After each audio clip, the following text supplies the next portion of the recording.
The throne room of the Valorian imperial palace was quiet. Sunlight from 3 distant suns poured through the tall windows, painting the marble floors in shades of gold and purple. Princess Alia stood before her father's throne, her hands folded in front of her face calm. She had learned long ago to hide her emotions. A princess did not show fear. A princess did not show doubt. Emperor Vorath sat on his throne, his silver robes flowing around him like water. His skin was pale blue like all Valorians, and his eyes were deep purple, ancient and wise. He had ruled the empire for 200 years. He had seen wars and peace, victory and defeat. Now he looked at his daughter with something she rarely saw in his eyes. It was almost like sadness. "You called for me, father," Alia said. Her voice was steady. "I did." Vorath leaned forward. "The Dravok horde grows stronger every day. They have taken 3 of our outer colonies in the past year. Our fleet is tired. Our soldiers are few. We lost too many in the war." Alia nodded. She knew this. Everyone knew this. The war against the humans had ended 5 years ago, but the scars remained. The Valorian military had never fully recovered. "We need allies," Vorath continued. "Strong allies. The Human Federation has offered us a treaty, military support, ships, soldiers, technology." Alia felt a small spark of hope. The humans were strange creatures, but they were powerful. Everyone in the galaxy knew that. They had come from a small blue planet at the edge of nowhere, and in just 300 years they had become one of the most feared species in known space. Their ships were not beautiful, but they were deadly. Their soldiers were not enhanced with biotechnology, but they fought like demons. "That is good news, father," Alia said carefully. "What do they want in return?" Vorath was silent for a long moment. Then he spoke. "A marriage alliance between our 2 species, between our 2 ruling families." Alia's heart beat faster, but she kept her face still. She had always known this day would come. She was the eldest child of the emperor. Her marriage would always be political. She had accepted this truth long ago. "I understand," she said. "Who is the human they have chosen?" Vorath stood from his throne. He walked down the steps slowly, his robes trailing behind him. When he reached Alia, he put his hands on her shoulders. His touch was gentle, almost fatherly. It scared her more than any harsh word could. "His name is Kang Do-hyun," Vorath said. The world stopped. Alia felt the blood drain from her face. Her hands began to shake. She could not help it. She could not control it. That name, that terrible name. Every Valorian child knew the name Kang Do-hyun. Mothers whispered it to frighten children who would not sleep. Soldiers spoke it in hushed voices, like a curse. He was the human who had led the assault on Thessar IV. He was the commander who had killed 10,000 Valorian soldiers in a single campaign. He was called the Reaper of Proxima, the Ghost of the Eastern Front, the man who did not stop. The story said he felt no pain. The story said he felt no mercy. The story said he walked through battlefields like death itself, and nothing could stand against him. "No," Alia whispered. The word escaped before she could stop it. "Not him, father. Please. Anyone but him." Vorath's grip on her shoulders tightened. "Alia, he is a monster!" Alia's voice cracked. She hated herself for it. She was a princess. She should not show weakness. But she could not stop the fear that flooded through her. "He killed thousands of our people. He destroyed the Sarafor. He is not a man. He is a weapon, a beast. He is the strongest warrior the humans have," Vorath said. His voice was calm, but there was steel beneath it. "And the humans demand that their strongest be bonded to our strongest. It is the only way they will agree to the treaty. Then let Corin marry a human woman. Let someone else." "The humans chose you, Alia, and they chose him. This is not something I can change." Alia pulled away from her father. She turned her back to him, something she had never done before. Her chest was tight. Her eyes burned with tears she refused to let fall. "You are sending me to a monster," she said quietly. "I am sending you to save our people." Vorath's voice softened. "Do you think this is easy for me? You are my daughter, my firstborn. I held you in my arms when you were small.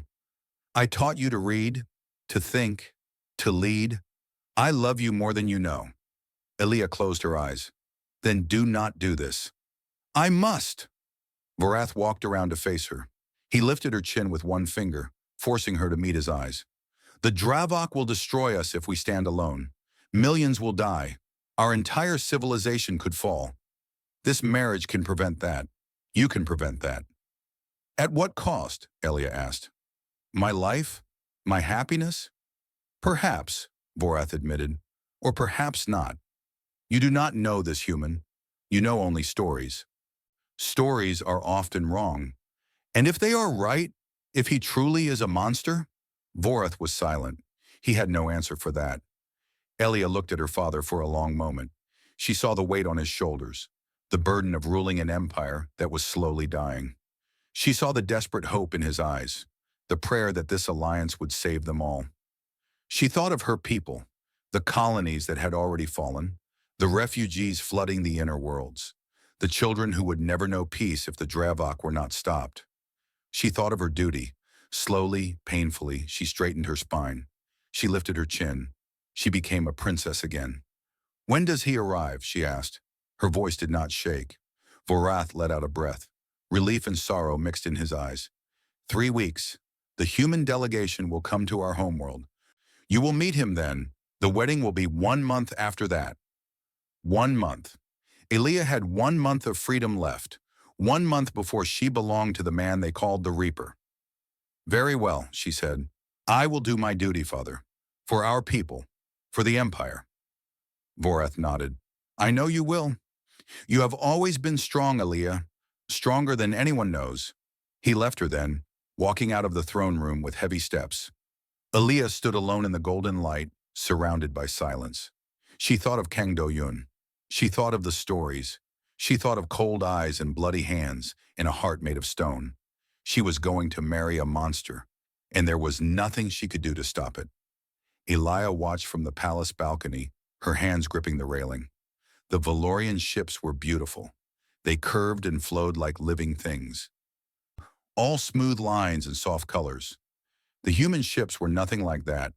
They were angular, sharp, covered in dark metal and hard edges. They looked like weapons. They looked like war. 3 weeks had passed since her father's announcement. 3 weeks of sleepless nights and terrible dreams. 3 weeks of reading every report, every story, every piece of information she could find about Kang Do-yun. The reports were worse than the stories. He had joined the human military at age 16. By 20, he was leading his own unit. By 25, he was a commander. By 30, he was a legend. His record was perfect. He had never lost a battle. He had never failed a mission. He had never shown mercy to his enemies. The Valorian military had a file on him that was 3,000 pages long. Most of it was marked with red warnings. Dangerous, unpredictable, lethal. Elia had read every page. Now she stood on her balcony and watched his ship land in the palace courtyard. The engines roared, then went silent. Steam rose from the metal hull. A ramp lowered slowly. The first person to walk down was a human woman. She was tall and thin, with short black hair and sharp eyes that seemed to see everything. She wore a dark uniform covered in medals and ribbons. This was Admiral Park Ji-yeon, the leader of the human delegation.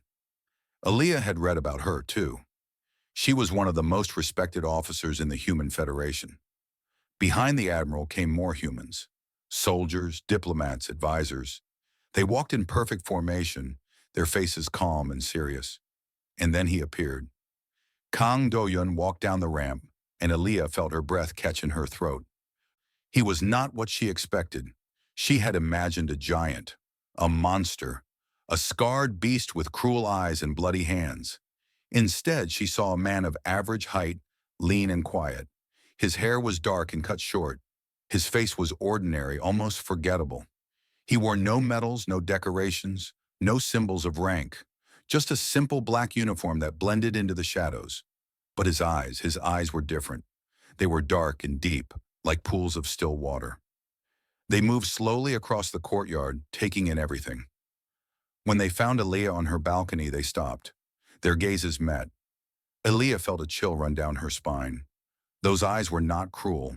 They were not angry. They were simply empty, calm, patient. like the eyes of a predator that had all the time in the world. She did not look away. She would not show fear. She was a princess. Do-hyun held her gaze for a long moment. Then he offered a small bow. Respectful, distant, nothing more. The delegation moved into the palace, and Aaliyah let out the breath she had been holding. That evening, the formal reception began. The throne room was filled with Valorian nobles, all dressed in their finest robes. They whispered to each other as the humans entered. Fear and curiosity mixed in their voices. Emperor Vorath sat on his throne, his face a mask of calm authority. Prince Korin stood beside him, his expression cold and hostile. Elia stood on the other side, her back straight and her hands still. Admiral Park approached the throne first. She bowed deeply and spoke words of peace and friendship. Her voice was smooth and professional. She was good at this. She had done it many times before. Then it was Do-hyun's turn. He stepped forward and bowed. His movement was simple and clean, no wasted motion. Emperor Vorath, he said. His voice was quiet, but it carried through the silent room. Thank you for welcoming us into your home. I am honored to be here. His words were polite. His tone was calm. But Aaliyah noticed something strange. He did not smile. He did not try to charm anyone. He simply spoke the truth and waited. Vorath nodded. Commander Kang, your reputation precedes you. I am sure it does, Do-hyun said. There was no pride in his voice, no shame either, just acceptance. The reception continued. Food was served, music played. Nobles talked and laughed and pretended everything was normal. But Elia could feel the tension in the room. Everyone was watching the humans. Everyone was watching Do-hyun. She forced herself to move through the crowd, to smile and nod and play her part. But her eyes kept finding him.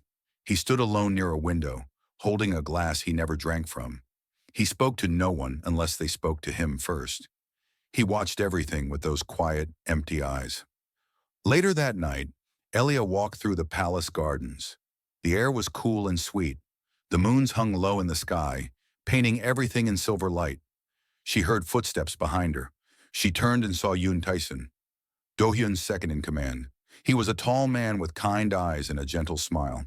He looked nothing like a warrior. Princess Elia, he said, bowing slightly, forgive me for disturbing you. You are not disturbing me, Elia said carefully. Is there something you need? Tyson hesitated. Then he spoke. I wanted you to know something about Commander Kang. Elia's heart beat faster. What is it? He does not sleep well. Tyson looked at the moons. He never has since the war. He has nightmares. He wakes up calling out names, names of people he could not save. Ilya did not know what to say. The stories call him a monster, Tyson continued, but I have served beside him for 15 years. I have seen him carry wounded soldiers for miles. I have seen him give his food to hungry children. I have seen him cry over letters from families who lost their sons. Then why does he fight? Ilya asked. Why does he kill? Tyson smiled sadly. Because someone has to. Because if he does not, then others will suffer. He takes the weight so others do not have to carry it. He bowed again and walked away, leaving Aliyah alone with her thoughts. She looked up at the palace windows. In one of them, a shadow moved. She knew it was him, watching, waiting, always alone. She thought about what Tyson had said. She thought about nightmares and names and tears. Maybe the monster was not what she expected, but she was still afraid. Elia was required to spend time with her betrothed. It was tradition, it was politics, it was torture. They walked through the palace gardens. They sat in the library. They ate meals together in uncomfortable silence. Every moment felt like standing next to a sleeping predator, waiting for it to wake up. Do-hyun never pushed her. He never tried to touch her. He never made demands. He simply existed beside her, quiet and patient, answering her questions with short, simple words. Do you like the gardens? She would ask. They are beautiful, he would say. Do you have gardens like this on Earth? Some, not as large. Do you miss your home? Sometimes. It was like talking to a wall, a polite, respectful wall that gave nothing away. Elia grew frustrated. She wanted to understand him. She wanted to hate him. She wanted something, anything, to break through that calm surface. One afternoon, they sat in the palace observatory. Stars filled the view screen, millions of tiny lights scattered across the darkness. Elia stared at them without seeing. "Can I ask you something?" she said. "Yes." The Tsar of Four. She turned to face him. "Do you know how many of my people died there?" Doyun did not flinch. He did not look away. His dark eyes met hers, steady and calm. 9,812 military casualties, he said. 306 civilian deaths from collateral damage. 2,047 wounded. I ordered evacuations where possible. Elia felt ice spread through her chest. The precision of his answer was terrifying. He did not guess. He did not estimate. He knew the exact numbers. "You remember," she whispered. "I remember every battle," Dohyun said. "Every number. Every name." "Every name?" Elia shook her head. "That is impossible. There were thousands. 10,118 total casualties at the SAR 4. Doyun's voice did not change. "I learned their names afterward. All of them. Valorian and human. It took me 3 months. Elia stared at him. She could not understand. Why would anyone do that? Why would a killer memorize the names of his victims? "Why?" she asked. Doyun was silent for a long moment. When he spoke, his voice was quieter than before. "Because they deserve to be remembered. Because I took them from their families, because their deaths are my responsibility. You feel guilt? I feel everything." Doyun looked at the stars. "Every death weighs on me. Every life I take makes me heavier. Some days I feel like I am carrying a mountain on my shoulders." Elia did not know what to say. This was not the monster from the stories. This was something else, something she could not understand. "Then why do you keep fighting?" she asked. "If it hurts so much, why not stop?" "Because stopping would hurt more people." Doyun turned back to her. The SAR 4 was a military fortress. It had weapons pointed at 3 human colony worlds, 3 million civilians, children, families. If I did not destroy that fortress, they would all die. "So you chose them over us." "I chose to carry the weight." Doyun's voice was heavy. "Someone had to make that choice. Someone had to live with it. I did not ask anyone else to do it. I did it myself." Elia thought about that. She thought about the stories she had heard all her life. The monster, the demon, the Reaper of Proxima. But the man sitting beside her was not a demon. He was just a man. A tired, broken man who had done terrible things for reasons he believed were right. "Do you regret it?" she asked softly. "The SAR 4? Doyun was quiet for a long time. When he finally spoke, his voice was barely above a whisper. "Every day," he said. "Every single day. I see their faces when I close my eyes. I hear their voices in my dreams. I will never forget what I did. I will never forgive myself for it." "But you would do it again?" "Yes." There was no hesitation. If the choice was the same, I would do it again. Because the alternative is worse. Because I cannot let millions die to save my own soul. Elia looked at him, really looked at him. She saw the lines around his eyes, deeper than they should be for a man his age. She saw the gray hairs hidden in the black. She saw the weight he carried, invisible but crushing. He was not a monster. He was a man who had made himself into a monster so others would not have to. "You are not what I expected," she said. "Few things are." Doyun stood up slowly. "I know you are afraid of me, princess. I know you have heard the stories. I will not tell you they are lies. Everything they say I did. But I want you to know something." He looked at her, and for the first time she saw something human in his eyes, something soft and sad. "I will never hurt you," he said. "Whatever happens between us, whatever this marriage becomes, I will protect you with my life. That is my promise." He bowed and walked away, leaving Elia alone with the stars. She sat in silence for a long time, thinking about everything he had said, thinking about names and numbers and choices that destroyed souls. She was still afraid of him, but now she was afraid for him too. That night she could not sleep. She walked to her window and looked out at the gardens below. A single figure stood in the moonlight, unmoving. Do-hyun. He stood there for hours, staring at nothing. His lips moved sometimes, forming words she could not hear. Names, she realized. He was saying names. The names of the dead. Elia watched him until the sun rose. He never moved. He never sat down. He just stood there, carrying his mountain of ghosts. And she understood something she had never understood before. The most dangerous man in the galaxy was also the loneliest. The banquet hall glittered with light. Crystal chandeliers hung from the ceiling, casting rainbows across the marble floor. Noble families from across the empire had gathered to celebrate the coming alliance. Music played softly. Servants moved through the crowd with trays of food and drink. Elia stood beside her father, wearing a gown of silver and blue. She smiled at guests. She spoke polite words. She played her part perfectly. But her eyes kept finding Do-yun. He stood near the wall as he always did. Tayson was beside him, talking quietly. The other humans stayed close, forming a protective circle around their commander. They trusted no one in this room. Perhaps they were wise. Prince Corrin walked through the crowd like a storm cloud. His face was dark with anger. He had never hidden his hatred of humans. He had lost friends at Thessar IV. He had lost soldiers he commanded. For him, this alliance was not peace. It was surrender. Elia watched her brother with growing worry. She knew that look. Corrin was planning something. The music stopped. A voice called out across the hall. "Commander Kang Do-hyun." Everyone turned. A Valorian warrior stood in the center of the room. He was massive, almost 7 feet tall, with muscles that bulged beneath his ceremonial armor. His name was Varn, and he was one of the most famous fighters in the Empire. He was also one of Corrin's closest friends. "I challenge you to a duel of honor," Varn shouted. His voice echoed off the walls. "Let us see if the humans are as strong as they claim," the crowd murmured. Some looked excited, others looked worried. A duel between a human and a Valorian champion. It was unprecedented. Elia looked at her father. Vorath's face was unreadable, but she could see the tension in his jaw. He could not refuse the challenge without insulting Valorian tradition. But if Do-hyun was killed, I accept. Do-hyun's voice was calm and clear.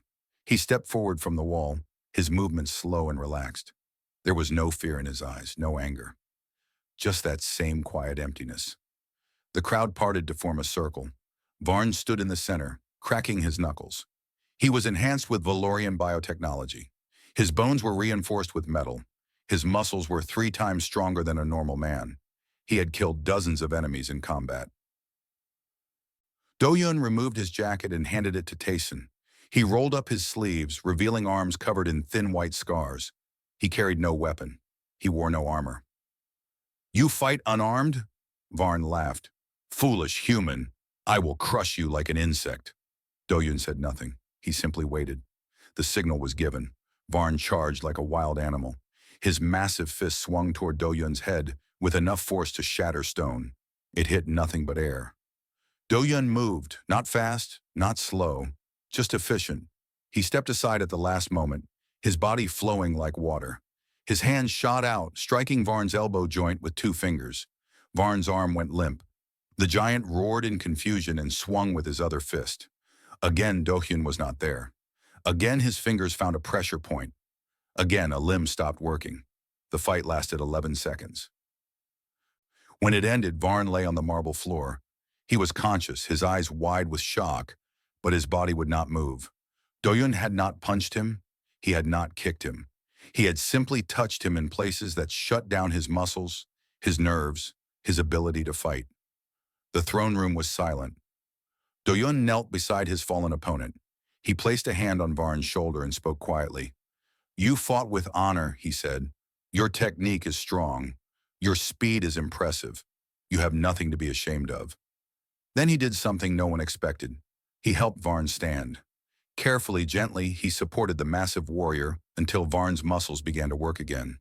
He steadied him, made sure he would not fall, then stepped back and offered a bow of respect. Varn stared at him. Everyone stared at him. "Why?" Varn asked, his voice rough with confusion. "Why did you not kill me?" Do-hyun's eyes were calm. "Because you are not my enemy.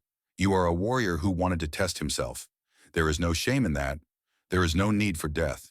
He walked back to Tayson, took his jacket and put it on.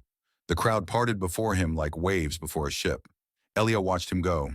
Her heart was beating fast, but not with fear, with something else, something new.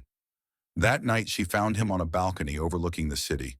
The lights of the capital spread out below them, millions of tiny stars on the ground. "You could have killed him," she said, stepping up beside him. "Yes, but you did not." "No." Elia looked at his profile. The moonlight cast shadows across his face. He looked tired. He always looked tired. "Why?" she asked. Do-yun did not answer immediately. He stared at the city for a long moment, his dark eyes reflecting the lights below.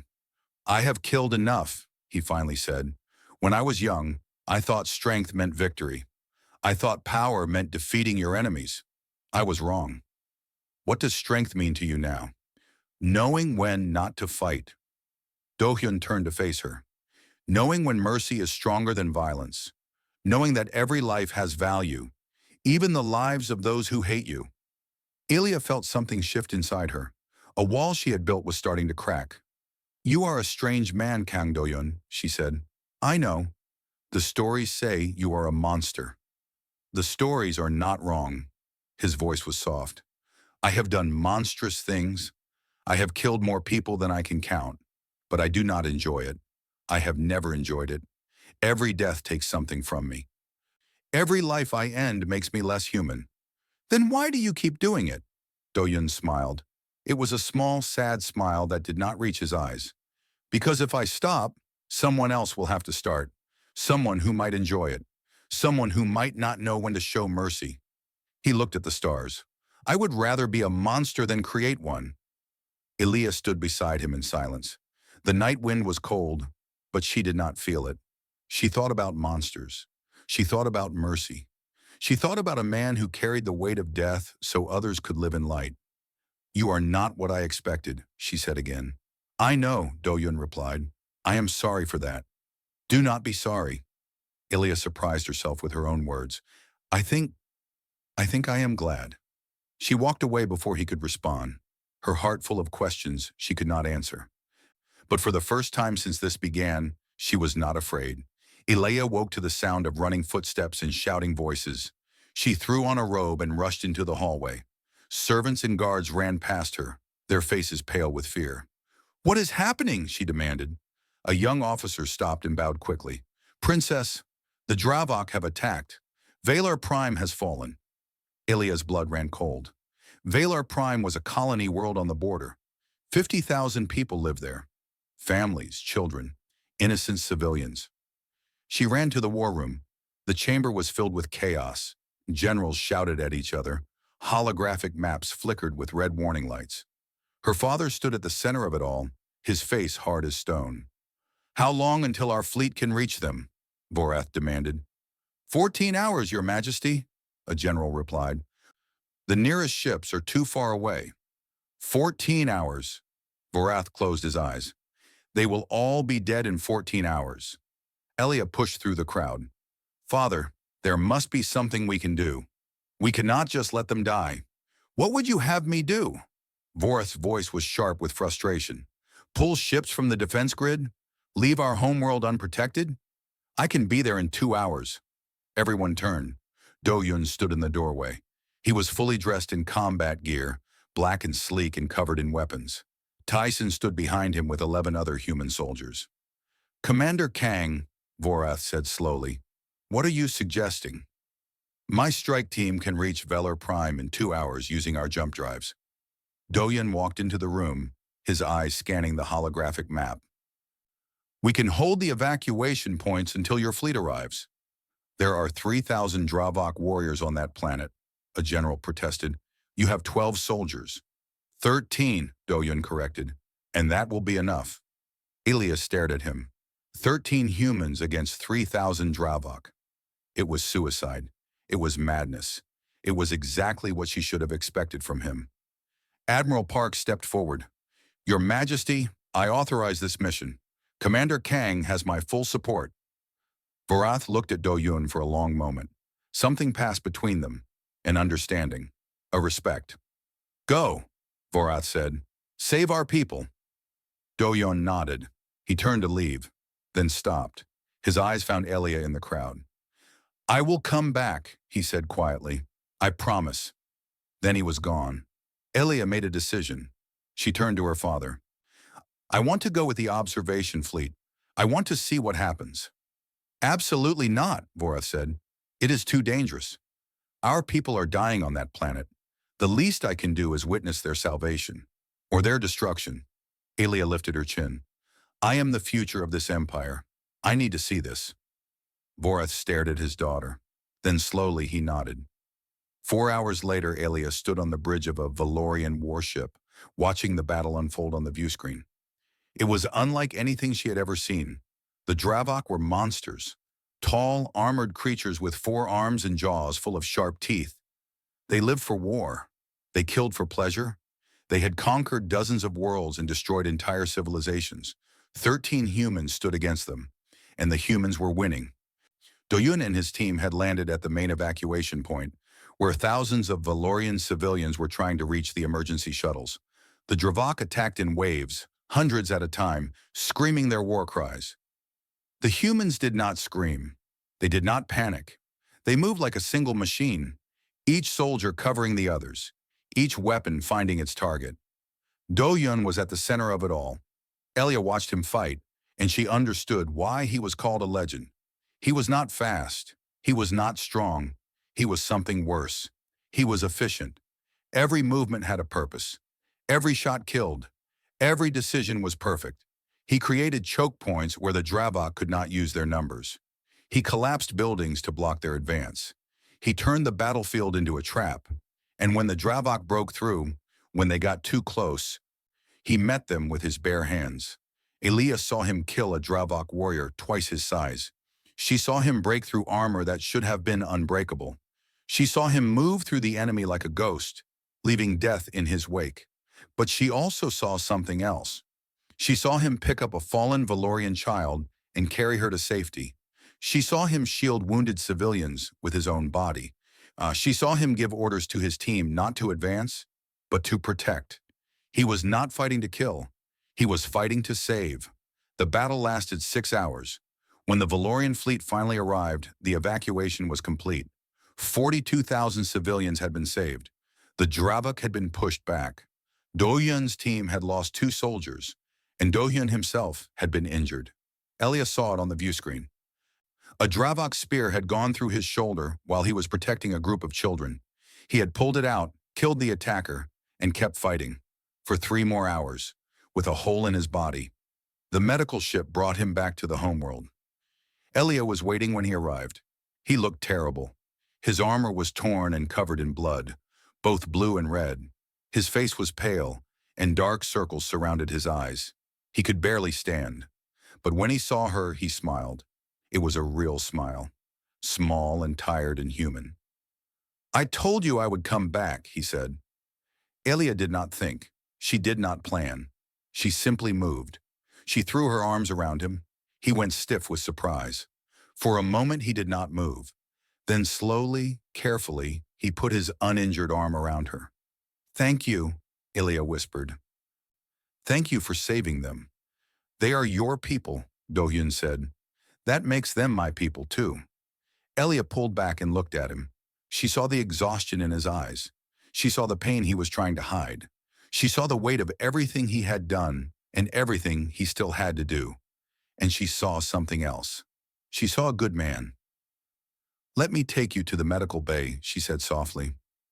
Do-Hyun nodded. He let her support him as they walked, leaning on her shoulder like she was the only thing keeping him upright. Maybe she was. Behind them, Tyson watched with a small smile. He had known this would happen. He had seen the way they looked at each other.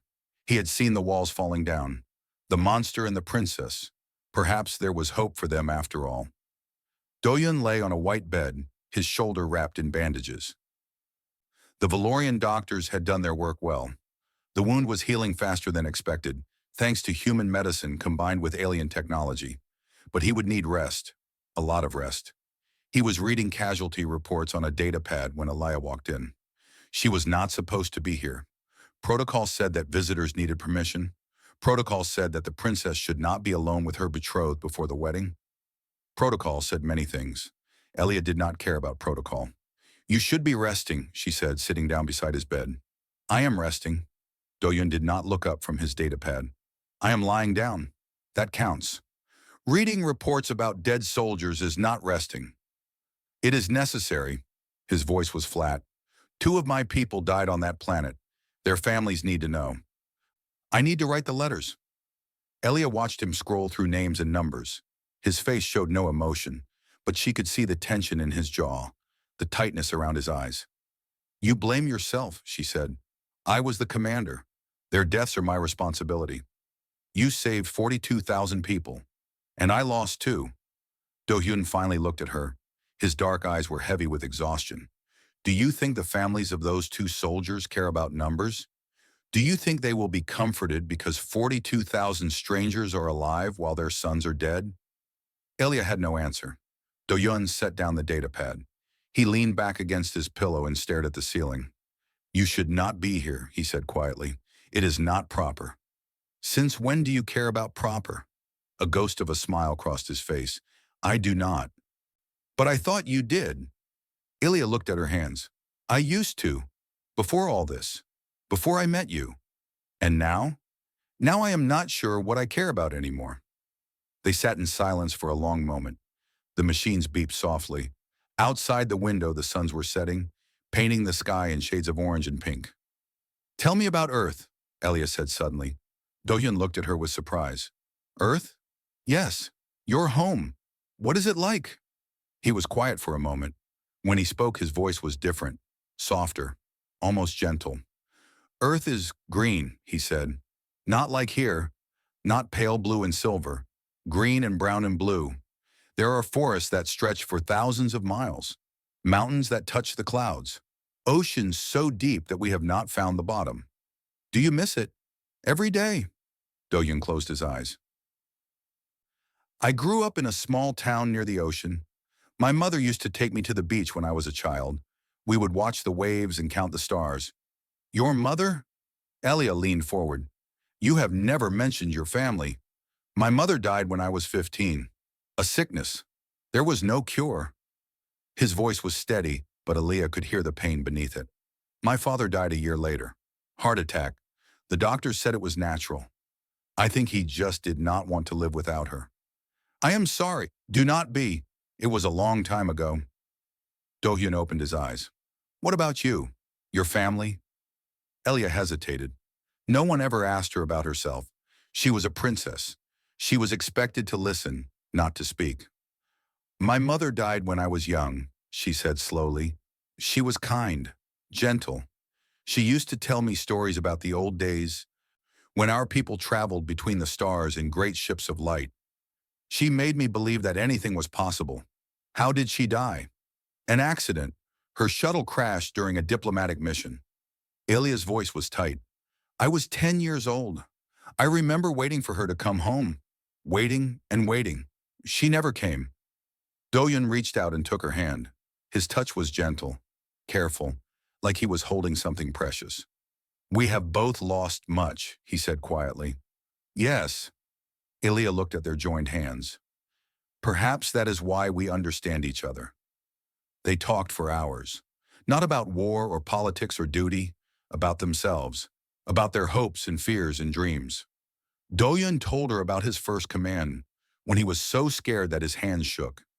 He told her about his worst failure, when he lost half his unit because of a bad decision. He told her about the nights when the ghosts were too loud, when he walked for hours just to escape his own mind. Elia told him about her childhood, spent in palaces and protocol. She told him about her dreams of exploring the galaxy, of seeing things no one had seen before. She told him about the pressure of being heir, the weight of expectations that never let her breathe. You are not what I expected, she said again, for what felt like the 100th time. Neither are you. Do-hyun squeezed her hand. I thought you would be cold, distant, a princess in a tower, too proud to speak to a human soldier. And instead you are kind, curious, brave. He met her eyes. You are the first person in a long time who has seen me as a man, not a weapon. Elia felt tears prick at her eyes. I was afraid of you. So afraid. I know. I thought you were a monster. I am a monster. Doyun's voice was sad. But not to you. Never to you. Elia leaned forward. Before she could think, before she could stop herself, she pressed her forehead against his. They stayed like that, close enough to breathe the same air. I do not want to be afraid anymore, she whispered. Then do not be. His hand came up to touch her cheek. I will protect you, Elia, with everything I have, with everything I am. You will never have to be afraid again. She believed him. For the first time since this began, she truly believed him. When she finally left the medical bay, the suns had fully set. The hallways were dark and quiet. Elia walked slowly, her mind full of thoughts and feelings she could not name. She thought about the man in that bed, the warrior, the monster, the lonely soul who carried the weight of thousands of deaths. She thought about his gentle hands and his sad eyes and his quiet voice. She thought about the way he said her name, and she realized something that scared her more than any battlefield, more than any enemy, more than any nightmare. She was falling in love with him, the princess and the monster. Perhaps it was always meant to be this way. The great temple of the Valorian homeworld had been prepared for months. Flowers from 100 worlds covered the walls. Crystals hung from the ceiling, casting rainbows across the marble floor. 10,000 guests filled the chamber, nobles and diplomats from across the galaxy, all gathered to witness the union of two species. Elia stood in her private chambers, wearing a gown of white and silver. Her attendants fussed around her, adjusting her hair and straightening her jewelry. She barely noticed them. Her mind was somewhere else. In 2 hours she would be married. In 2 hours she would belong to Kang Do-hyun. A month ago, that thought would have filled her with terror. Now it filled her with something else. Hope, anticipation, perhaps even joy. A knock came at the door. Enter, Elia said. The door opened and Tayson walked in. His face was serious. Princess, I need to speak with you. Privately. Elia waved her attendants away. When they were gone, she turned to Tayson with concern. What is wrong? Tyson hesitated. We have discovered a plot. Prince Korin has been communicating with a Dravok faction. He has betrayed the Empire. Elia felt the blood drain from her face. Korin? No, that is impossible. I wish it were. Tayson's voice was grim. He offered them intelligence in exchange for disrupting the ceremony. Assassins have infiltrated the temple. They are here now, waiting for the right moment to strike. Why are you telling me this? Why have you not stopped them? Because we cannot act without proof. If we move too soon, Korin will deny everything, and the assassins will escape. Tayson met her eyes. Commander Kang has a plan, but it requires you to proceed with the ceremony as if nothing is wrong. Elia understood. They needed to catch the assassins in the act. They needed Korin to reveal himself. I will do what is necessary, she said. Tayson nodded. The commander wanted me to tell you one more thing. He said to trust him. No matter what happens, trust him. I do, Elia said, more than I have ever trusted anyone. The ceremony began. Elia walked down the aisle on her father's arm. The guests rose as she passed, their faces full of wonder and curiosity. She kept her back straight and her head high. She did not look for the assassins. She did not look at Korin, who stood near the front with a smug expression. She looked at Do-hyun. He waited at the altar, dressed in a formal black uniform.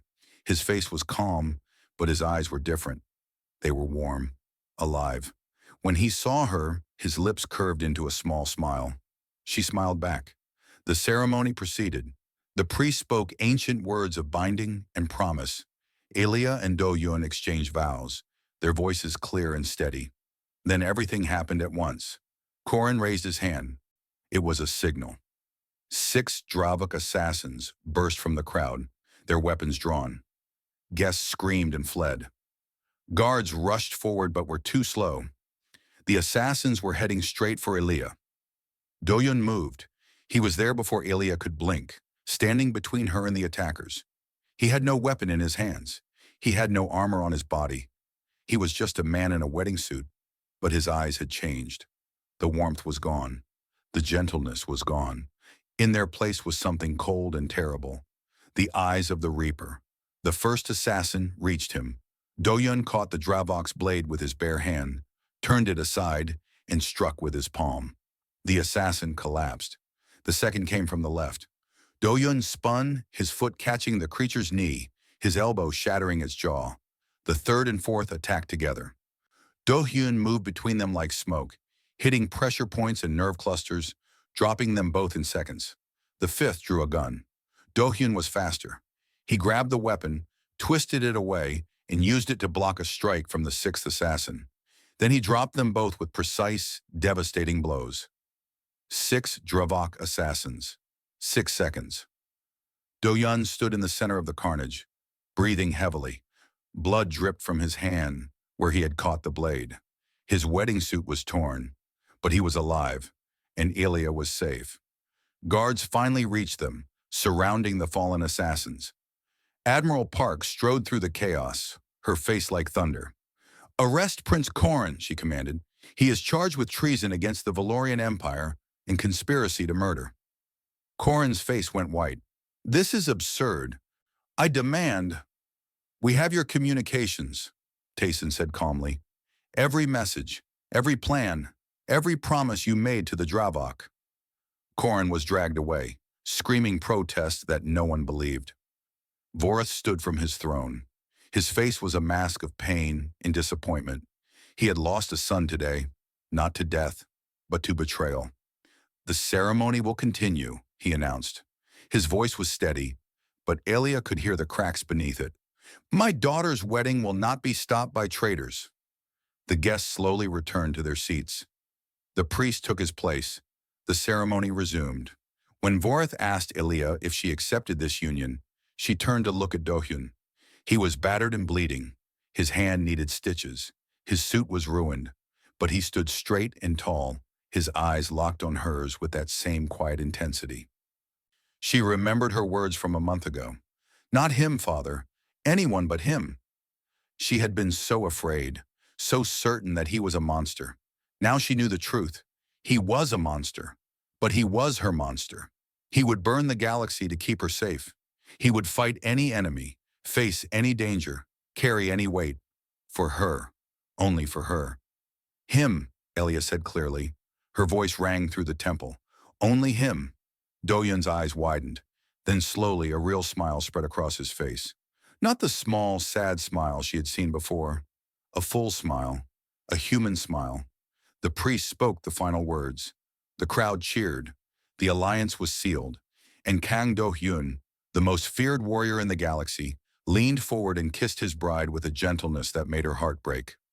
1 year later, Ilya stood on the bridge of a joint fleet vessel, looking out at the stars.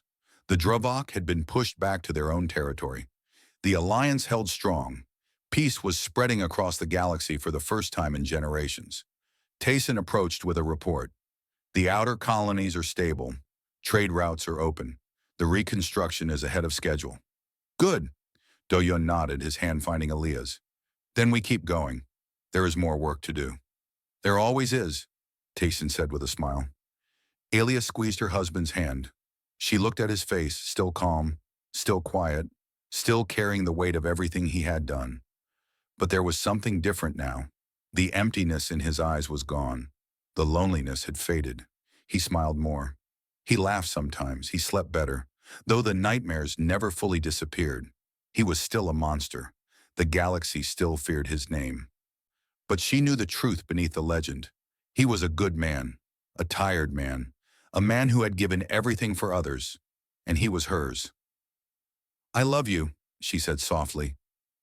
Do-yun turned to her. His dark eyes were warm and full of light. "I love you too," he replied, "more than I ever thought possible." The stars stretched out before them, endless and beautiful. The future was uncertain.